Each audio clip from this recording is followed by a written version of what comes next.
శుభోదయం. నా పేరు సిద్ధు. నేను 5వ తరగతి చదువుతున్నాను. నేను చెప్పబోయే మాటలు ఏమిటంటే వినాయక చవితి గురించి. పార్వతి పరమేశ్వరుల కుమారుడైన వినాయకుని పుట్టినరోజే వినాయక చవితిగా జరుపుకుంటాము. హిందువుల తొలి పండుగ వినాయక చవితి. ప్రతిరోజు వేద శాస్త్రాలతో పూజలు జరుపుకుంటాము.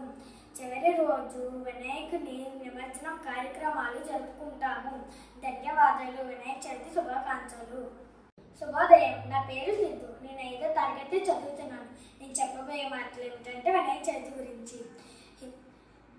పార్వతి పరమేశ్వరుల కుమారుడైన వినాయకుని పుట్టినరోజే వినాయక చవితిగా జరుపుకుంటాము. హిందువుల తొలి పండుగ వినాయక చవితి. ప్రతిరోజు వేద శాస్త్రాలతో పూజలు జరుపుకుంటాము.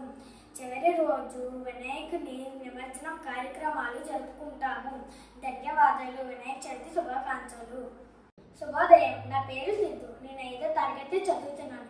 నేను చెప్పబోయే మాటలు ఏమిటంటే వినాయక చవితి గురించి. పార్వతి పరమేశ్వరుల కుమారుడైన వినాయకుని పుట్టినరోజే వినాయక చవితిగా జరుపుకుంటాము. హిందువుల తొలి పండుగ వినాయక చవితి.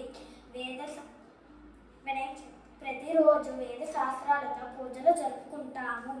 చివరి రోజు వినాయకుని నిమజ్జనం కార్యక్రమాలు జరుపుకుంటాము. ధన్యవాదాలు. వినాయక చవితి శుభాకాంక్షలు.